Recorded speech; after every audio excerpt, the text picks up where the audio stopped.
Good morning সবাইকে। সবাই কেমন আছো? তো দেখো, আজকে সোমবার, শ্রাবণ মাসের শেষ সোমবার, আর আজকে আমাদের বিবাহবার্ষিকী। তো দুটো স্পেশাল জিনিস আমার কাছে একদিনে পড়েছে।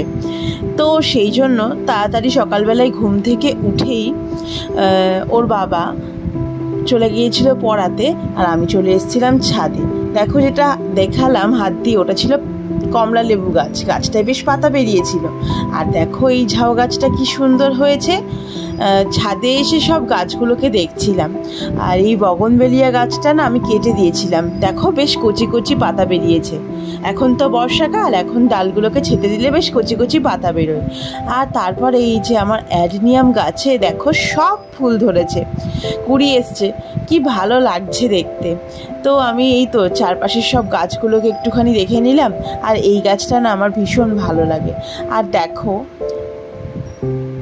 এই সিলভার গাছটা কি সুন্দর দেখতে। এটা আমি রাজবাড়ির নার্সারি থেকে নিয়ে এসেছিলাম প্রায় 4 বছর আগে। আর এই অ্যাডেনিয়াম গাছগুলোই যে কি সুন্দর ফুল ফুটেছে। আর আমাদের অনেক অ্যাডেনিয়াম গাছ আছে জানো তো। আর তোমাদের একটা কথা বলি, সেই ড্রাগন ফলের গাছটা আমি দেখিয়েছিলাম জানো তো, 2 দিন পরে এত বৃষ্টি হয়েছিল, এই ফল দুটোই দেখছি কি খসে পড়ে গেছে। তো মনটা ওই জন্য খুব খারাপ হয়ে গেছিলো। তো ওর বাবা বললো মন খারাপ করো না, একবার যখন হয়েছে পরে আবার নিশ্চয়ই হবে। তো সেই জন্য না আমি দেখো 2 দিন আগে খোলটাকে পচিয়ে রেখেছিলাম এক বালতি জলে। তো আর এই মগটা দেখতে পাচ্ছ, এই অবস্থাটা কে করেছে বলো তো? ওই যে আমাদের ছাদে থাকে মহারাজ প্যাবলো, ওই এই মগটার অবস্থাটা এরকম করেছে। তো যাই হোক, এইটাকে দিয়ে আমাকে এখন কাজ সারতে হবে। তো সেই জন্য আমি সব গাছে আগে খোল জল দিয়ে দিচ্ছিলাম।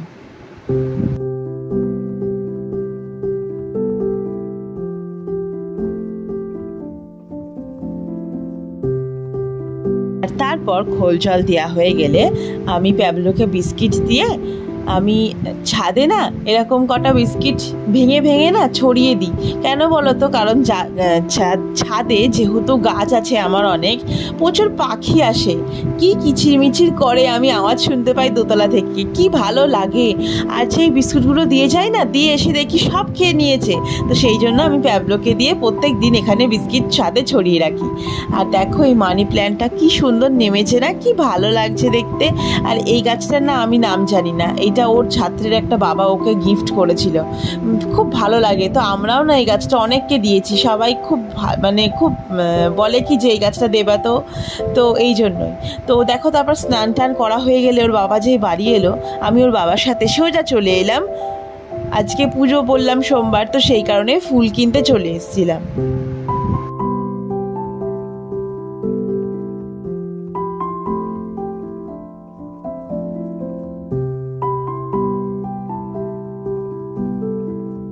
বাবা মালা কিনতে এসে দেখছি মালার তো প্রায় আকাশ ছোঁয়া দাম। এই আকন্দর মালাগুলো বলছে 25 টাকা, আর এই গাঁদা ফুলের মালাগুলো বলছে 25 টাকা। অগত্যা নিতেই তো হবে। তো সেই কারণে আর কি ফুলগুলো আমি একটা আকন্দর মালা নিলাম, আর ফুল, বেলপাতা, নীলকণ্ঠ, জবা দিয়ে একটা প্যাক করে দিতে বললাম।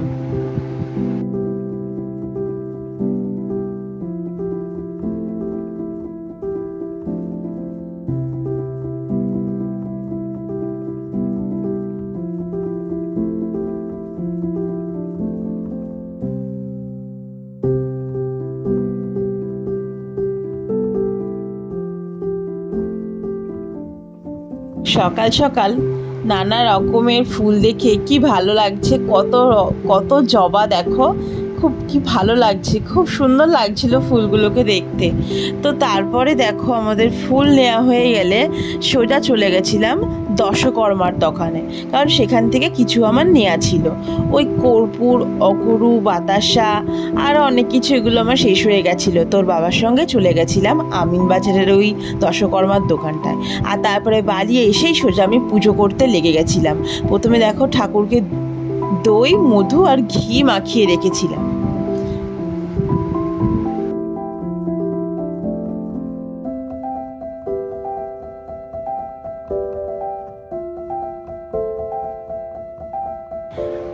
আর পুজোর সমস্ত সব জিনিসগুলোকে আমি আগে গুছিয়ে নিয়েছিলাম।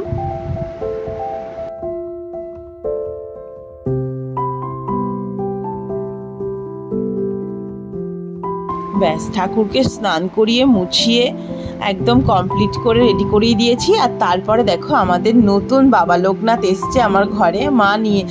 আমার মা ঘুরতে গেছিলো চাকলা কচুয়া, তো সেইখান থেকে আমার জন্য এই ছোটো বাবা লোকনাথটা নিয়ে এসছে। আর তারপরে দেখো আমার পুজো দেওয়া হয়ে গেলে আমি ধুনো দিয়ে দিয়েছিলাম। তো এই তো তারপরে আমার পুজো কমপ্লিট হয়ে গিয়েছিল। আর ঘরে না বাবা আর মেয়েকে বসিয়ে রেখেছিলাম খাতা আর কালার দিয়ে। তো তারপরে দেখো এই লেখাটা, এটা লিডা বাবা আর মার জন্য এটা বানিয়েছে, খুব ভালো লাগলো। আর তোমরা তো এই কার্ডটা দেখেইছো, এটা আমি অ্যানিভার্সারি কার্ড আর কি যতটা পেরেছি নিজের হাতে করে অভিষেককে দেওয়ার চেষ্টা করেছিলাম। আর তারপরে তো তোমরা একটা জিনিস দেখবে, দাঁড়াও তোমাদের একটা জিনিস দেখাচ্ছি।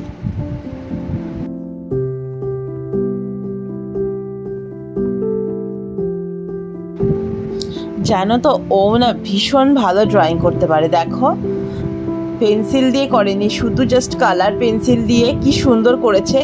আসলে আমরা কোনোদিন এখনো পাহাড়ে যাইনি, মানে ফ্যামিলি মিলে, তো সেই কারণেই দেখো কি সুন্দর একটা দূরে পাহাড় দৃশ্য করেছে। আমি লিডা আর ওর বাবা দাঁড়িয়ে, তো আমার এই ড্রয়িংটা ভীষণ ভালো লেগেছে।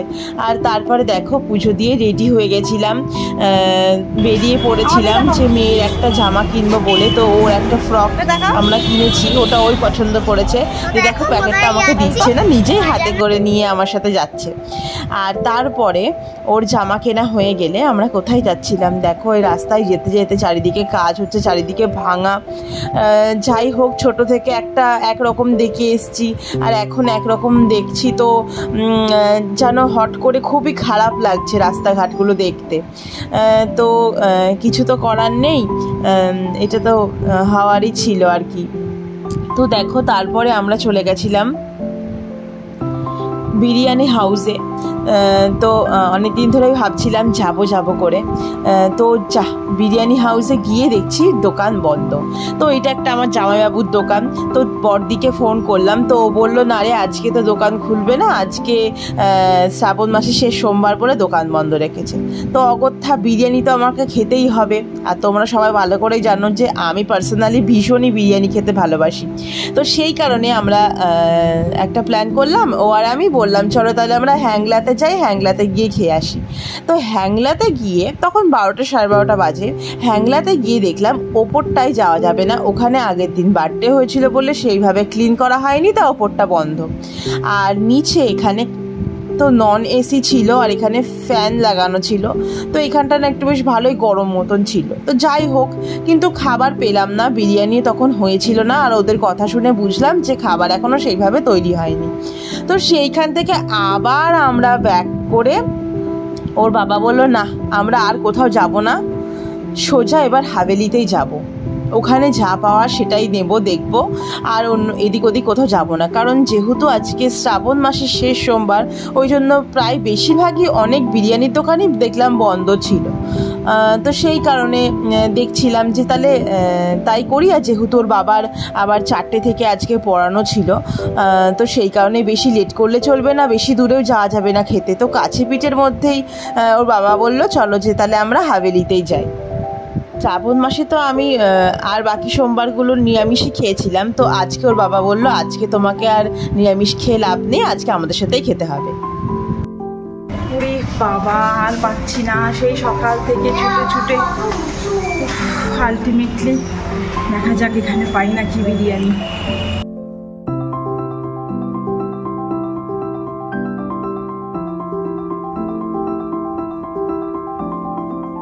হাভেলির ভেতর ঢুকে বেশ একদম ফাঁকা ছিল, আর আমি একটু ভিডিও করে নিচ্ছিলাম।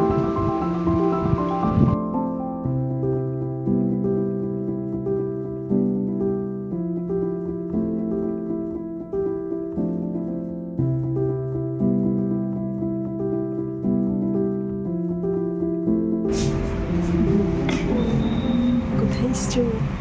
বিরিয়ানি খেতে?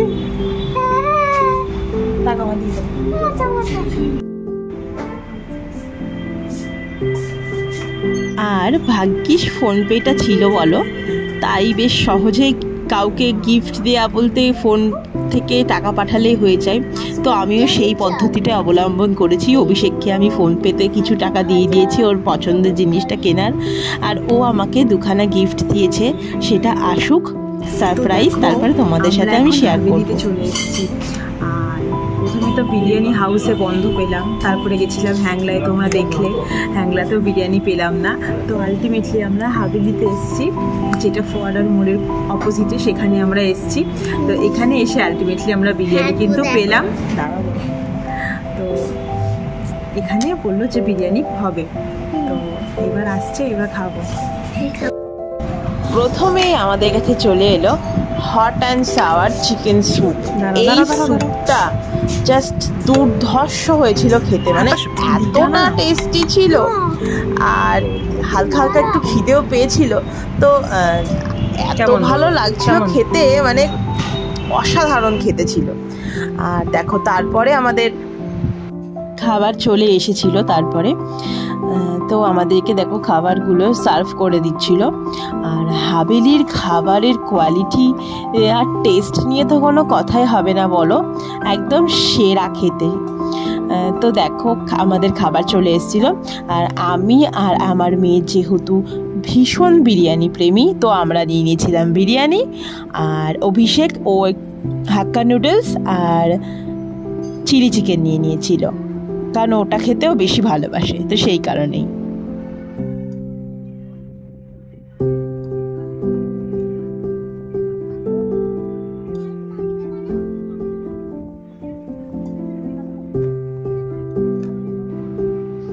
আর দেখো এত ঘোরাঘুরির পর যখন সামনে বিরিয়ানি চলে এলো, তখন আমার মুখটা দেখে বুঝতেই পারছো তোমরা সকলে যে আমি কতটা হ্যাপি হয়ে গেছিলাম।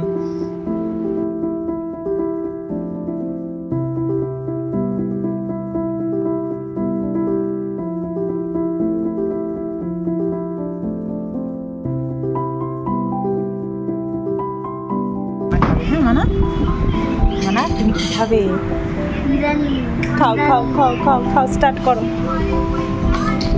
ও আর তোমাদের তো একটা কথা বলাই হয়নি, লিটা কিন্তু নিচের হাতে পুরো খাবারটা ফিনিশ করেছিল, আমাকে একটুও হেল্প করতে হয়নি। আর বিরিয়ানিটা খেতে ছিল ওভারঅল বেশ ভালোই খেতে ছিল, তবে মাটনের পিসগুলো না একদম অ্যাভারেজ ছিল, একটু বড় হলে আই থিঙ্ক ভালো হতো। আর রাইসের কোয়ালিটিটা আমি বলবো আর একটু বেটার হওয়া উচিত, মানে একটু লম্বা লম্বা হলে আর ঠিক ভালো হতো। আর জায়ফল জয়ত্রীর গন্ধটা না একটু স্ট্রং হয়ে গেছিলো, ওটা যদি একটুখানি কম হতো আই থিঙ্ক পুরোপুরি ব্যালেন্স হয়ে যেত। তো এই তো আমরা খাওয়া দাওয়া কমপ্লিট হয়ে গেলে পরে বাড়ি চলে আসছিলাম, আর প্রায় 1:45-2টোর মধ্যে আমাদের খাওয়া দাওয়া কমপ্লিট হয়ে গিয়েছিল, যেহেতু অভিষেকের আবার পড়ানো ছিল 4টে থেকে, তো সেই জন্যই আমরা এবার বাড়ি চলে যাচ্ছিলাম। তো আজকের ভিডিওটা তোমাদের কেমন লাগলো তোমরা কিন্তু অবশ্যই জানাতে ভুলো না। ওই যে বলি আমি বসে থাকি তোমাদের কমেন্ট পড়ার জন্য। এই দেখো ছোটো মার সামনে দিয়ে আমরা চলে এসেছিলাম কাঁঠালপোতা, আমাদের পাড়ায় আমরা ঢুকে গেছিলাম। তো আজকের ভিডিওটা কেমন লাগলো তোমরা কিন্তু জানাতে একদম ভুলবে না। সবাই ভালো থাকবে, সুস্থ থাকবে, সাবধানে থাকবে। নেক্সট অন্য কোনো ভিডিওতে আমি আবার আসবো তোমাদের সামনে। আর দেখো আজকে যেহেতু অ্যানিভার্সারি ছিল, সেহেতু লিডাকে একটা আমরা ড্রেস কিনে দিয়েছিলাম। আর এটা ওই বললাম না যে ড্রেস কিনেছে, এটা কিন্তু ওর নিজে পছন্দ করে পুরোপুরি কিনেছে। তো ড্রেসটা কেমন লাগলো তোমরাও কিন্তু অবশ্যই একবার জানিও। তো আজকের মতন এইটুকুই, টাটা।